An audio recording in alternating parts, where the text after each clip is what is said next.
Hi, guys. Welcome to day two of online learning practice. I noticed as I watched your classes that it seemed to me like I was seeing kids get about 25 minutes in.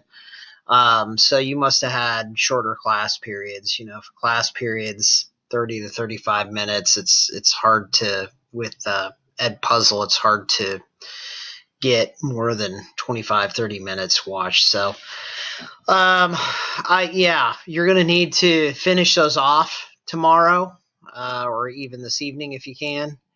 And then I've got another one. I'm building it for you. I'm finding that it's taken me pretty close to 2 hours to build these things. So I'm really curious. Is it worth it? Do you like it? I mean, I feel like I'm giving you instruction. I feel like we're kind of collaborating together because you built the slides. I'm reading them to you. I'm hoping you feel like you learn. And what I really want to know from you guys is if, case numbers keep going up. There's governors that are shutting down states. And, I don't know if our own governor will do it. I'm sure he will if it gets too bad.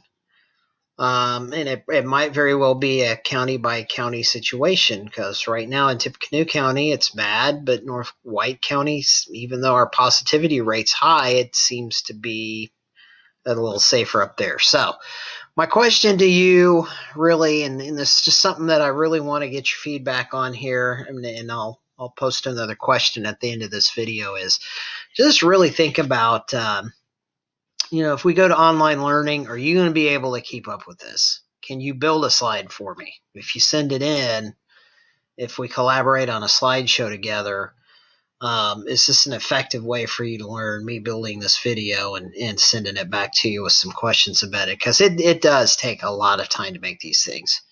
So I just want to do what is going to be best for our learning if we go to online, and it's just something that we're going to need to think about as cases go up. I know in my personal situation, my daughter's not feeling well. We got contact traced because of her boyfriend. Now I'm at home. We're waiting for her test to come back. If it's positive, I'm going to be home longer. If it's negative, I will be back in school in a matter of days. So hope, fingers crossed. It's not, it's not COVID, and she's just feeling yucky. So, but better safe than sorry. So, worst case scenario, if she is sick, I'll probably be out for a few weeks. That means I probably won't be seeing you until after Thanksgiving. So, it's just something to think about. This is going to happen to us. That's why you need to keep up on your Loom videos, and it's why you need to think about, okay, if we do go into shutdown, before, it seems like I made some field trips and I gave Ed puzzles out. And I guess I really want to know from you guys, is this something that we could do as a group together that would work to help your education out at home online? So with that said, let's go ahead and get started. Let's dig into your slideshow. And in your case, every slide has a question. So I've got some classes that aren't doing that. But I felt like it was just almost too many questions to put on one slideshow or on one Ed puzzle. So what I chose to do instead was I chose to, I'm going to get my face out of the way here, move it right over Emily's name and put it in this top right-hand corner here. Okay, so I just didn't feel like maybe putting every single question down from the slide was appropriate. And so I noticed some of those questions were a little goofy, and I skipped some of the goofier questions. But let's get on with Alexander the Great. Great picture in the background by Emily. In Alexandria, 1st century BC, Alexander the Great created a series of new cities and military settlements. The new population centers varied in size. So everywhere that Alexander went, he built towns, and he named them after himself. And there's a town even way, way, way out in Afghanistan, kind of close to the Afghan-Chinese border. That's how far out they went. And he built a town and named it after himself. and that town still exists under a different name. But he had Greek colonists go into each one of these areas, and wherever the Greeks went, they would bring their culture and mix with the indigenous people. So that's when we talk about the Hellenistic age, that's what we're talking about. So what did Alexander the Great create? Statues, buildings, new cities and military settlements, new weapons centers. All right, now as we move into tomorrow, let me get to our next slide here. As we move into tomorrow, something to think about is that well, you'll be taking this Ed puzzle on Tuesday. I want him to be. I want to try and get us at least to 30 minutes in per class period, and probably they should be more like 35 minutes. But I'm going to try and cut it short at 30 minutes today because I noticed some of you need to catch up on the first video. So let's just make sure you get those done. I don't want to have to come back and have makeup days again. I'm going to be writing kids up that don't get this completed. And so that's just something for you to think about. So here's a picture. Kevin Dollenberg made this. I can see it's a Zelda picture. Is that Breath of the Wild, Kevin? All right, Hellenistic rulers push for the southwest. So, as the title of the slide suggests, oh, I like how you began that. The Hellenistic kings pushed for their spread of Greek colonies into Southwest Asia, providing a deep pool of people to recruit for their military and for administrative and common workers alike. Jobs such as dramatists, engineers, architects, or actors were in high demand in the new cities. This was the leading cause for the spread of Greek culture to Southwest Asia. All right, true or false? The Hellenistic rulers were responsible for the colonization of Southwest Asia. I'm saying that's true. It looks to me like they were moving west. Now remember, on your slideshows, we make multiple choice questions. Sometimes kids will make a true and false. I don't usually put those on the test. So just keep that in mind. I try to stick with the multiple choice questions going forward. All right, Hellenistic era by Channy Poo. What? The Hellenistic era was a period with cultural accomplishments in the, move my head here, 300s BC. This was taking place at the Hellenistic Empire in Greece. The Hellenistic era was good in science and philosophy. So what was one of the subjects they were good in? Math, philosophy, history, or English? Oh, that's a tricky question. So keep that in mind. Just remember, I'll be posting some of these questions in your Ed puzzle, so you're going to want to answer those in your Ed puzzle. Maybe not every slide, but maybe every other slide or so. And again, look at the detail of that statue in the background. I mean, my gosh, how long would it take to carve that? I'm starting to wonder if they didn't have a team of people carving it. And again, they're trying to use exact proportions here. They're using the golden ratio, which is a proportion that allows you to measure out the human body very accurately.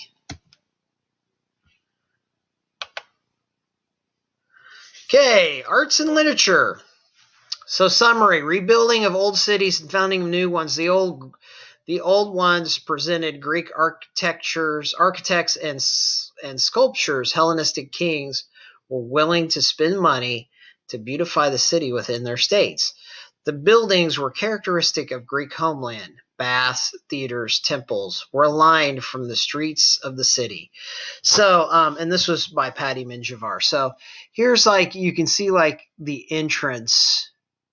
This looks like it was built in a museum, and so I don't know if that's actually a replica of an entrance or if that's actually one that they actually took out of the Middle East and moved into a museum. But here's the thing. What we're seeing here is that as these kingdoms are built, not necessarily is the population changing. Not necessarily is Greek or the Greeks growing in population any faster than the Persians, but the kings are Greek, and so they bring in Greek style and architecture. Now, there is some mixing of the population, and the Greeks end up controlling the area for hundreds of years. even out into India.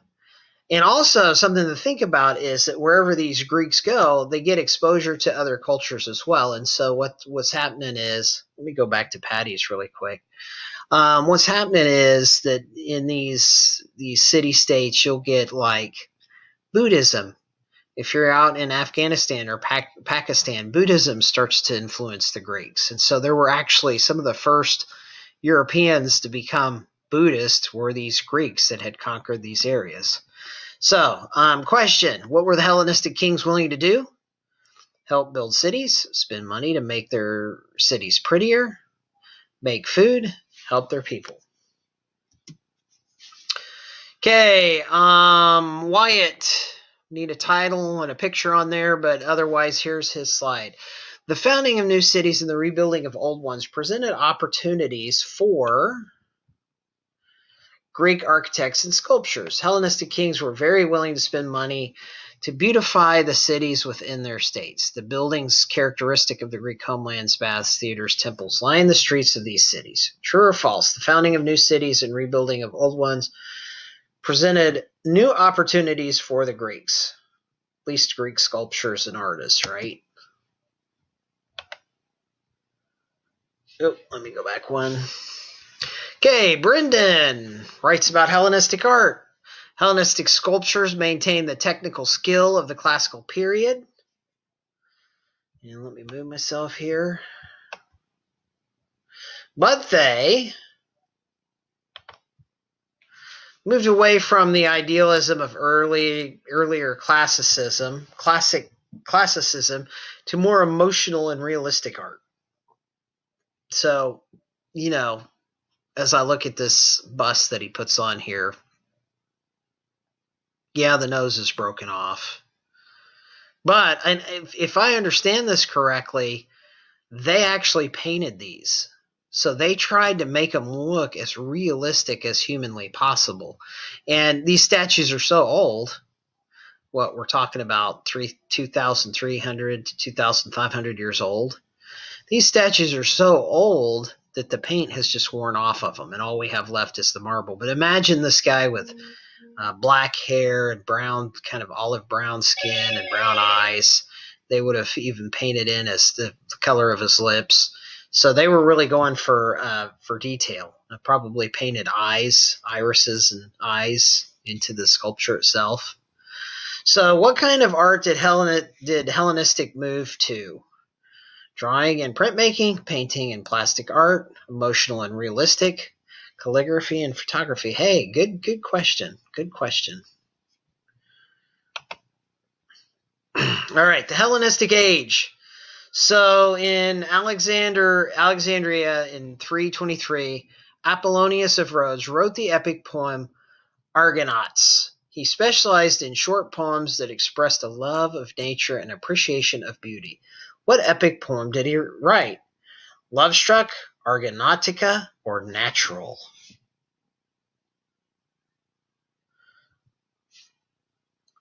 Okay, Michael Bowman, the Athenian comedy. Athens was the center of Greek theater for a while. A new comedy was created that was only to entertain and amuse, avoiding politics. Menander was the most successful of these playwrights.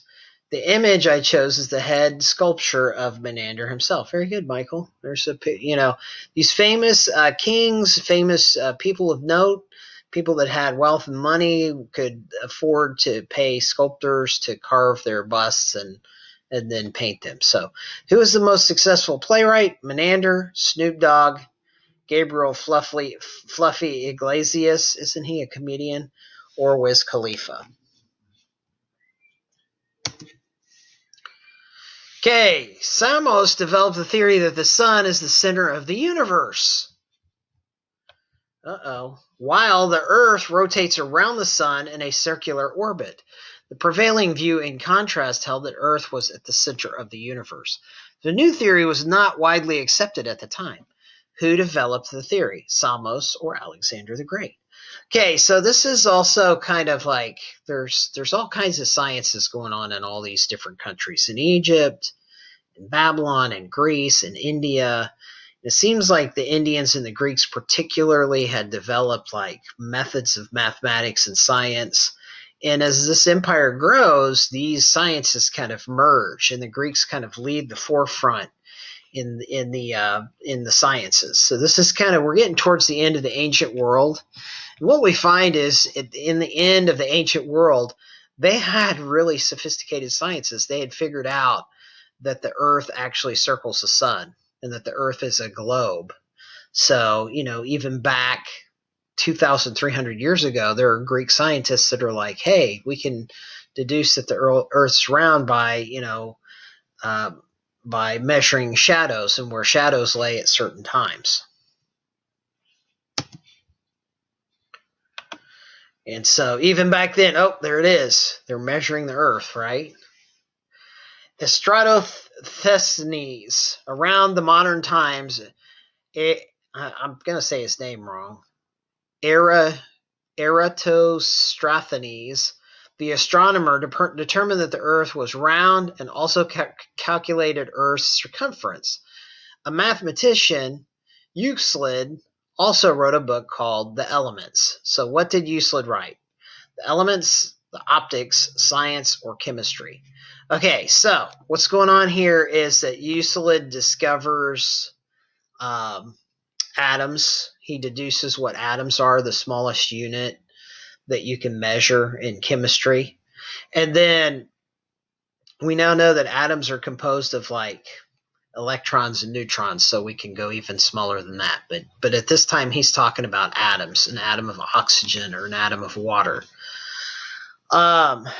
The other guy, whose name I struggle to pronounce, he's the one that really figured out that the Earth was circular by measuring. I think in the picture there it demonstrates how he's measuring shadows.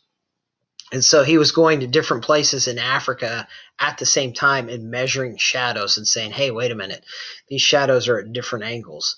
And there's only one explanation for that, and that is that the Earth is round. All right, yes, Neil, writing about the Hellenistic age. Hellenistic era worked on the geometry of spheres and cylinders and the value of mathematical concept pi, which also developed.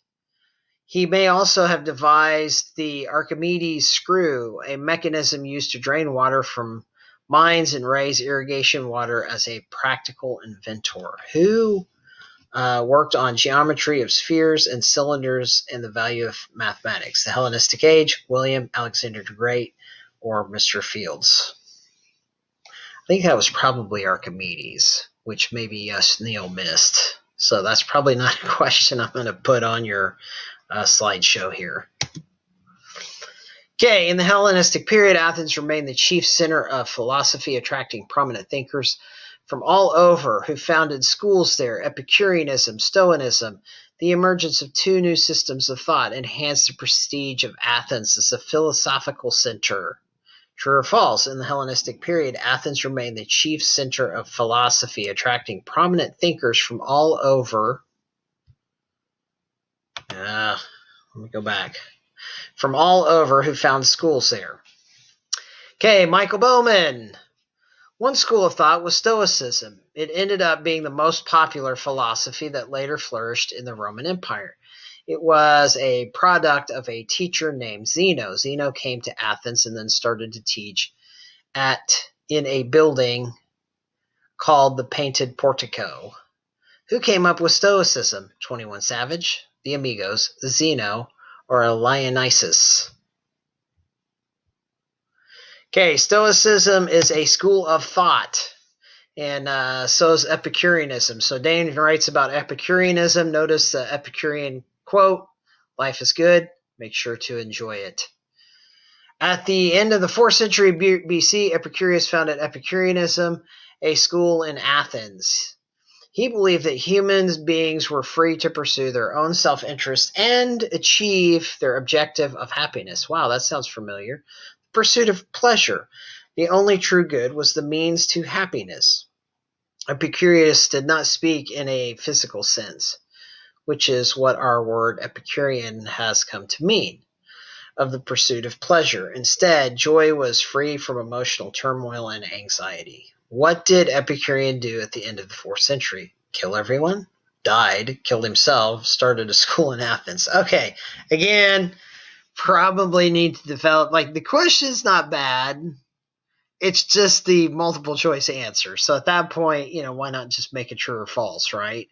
But I'm saying, like, maybe as a group, as a whole, we need to think about A, moving away from true and false, and B, kind of developing these multiple choice questions and make them just a little bit more challenging.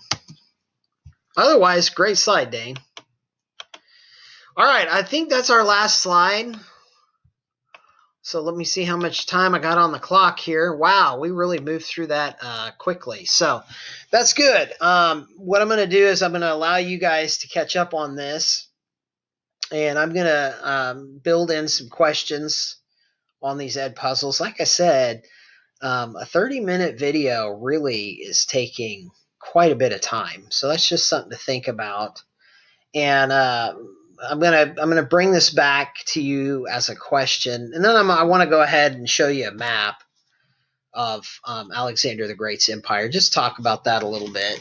But big thing here is just think about, is this a good method? If we go online, I don't want to feel like if I'm spending 2 hours to build one of these videos, or an hour and a half, however long it takes me, I don't want to feel like kids aren't getting anything out of it. If I feel like kids aren't chipping in to build slides and then aren't doing the Edpuzzles, if we go to online, then I'm going to feel a lot less like, is this worth the time to put into it? And I kind of feel like it's a good thing to do, because I feel like, hey, I'm talking directly to you, and I feel like we're one-on-one here. And even though there's not an engagement on your part, you're seeing this video, you're seeing the slideshow that you helped build, you're seeing me talk about it. Hopefully I'm giving you a little bit more than what's on the slide itself, and then we can take a test on it. All right, let me just flip over really quick to a Google search. And what I want to do here is I want to pull up Alexander the Great's empire. And then we're going to look at his empire just here on these, Google images. So here's several different maps. You can see they all kind of look the same. So let me just let me pick this one first. So yeah, we're kind of looking at these maps here. And this is like the general area that he conquered. Notice Greece is still in white. I don't know if they considered Greece conquered or not. It was. They more or less forced the Greek city-states to form a coalition to help them to fight. So there were Macedonian soldiers and Greek soldiers who were basically the same.